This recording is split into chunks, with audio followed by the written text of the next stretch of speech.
पवार आणि बाहेरून आलेला पवार.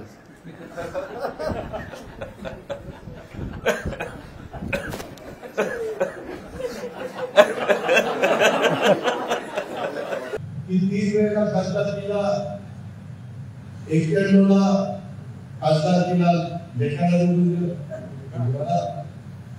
नंतर वडिलांना निवडून दिलं, साहेबांना नंतर लेखीला निवडून दिलं 3 वेळेला, सुप्रियाला, आता सुप्रियाला निवडून दिलं.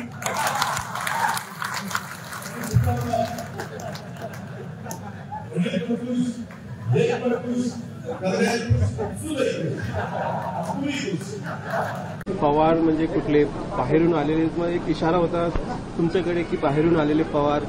दादा म्हटले होते की प्रत्येक वेळी तुम्ही लेकीला निवडून दिला, यावेळी सूनला निवडून द्या. हे जे आहे त्याचं काय म्हणतात, काय बोल. देश विदेशातील प्रत्येक घडामोडींचे लाईव्ह अपडेट मिळवण्यासाठी आता साम टीव्हीच्या सर्व सोशल मीडिया प्लॅटफॉर्मला लाईक, फॉलो आणि सबस्क्राईब करा. तसंच सर्व नोटिफिकेशनसाठी बेल आयकॉन प्रेस करायला विसरू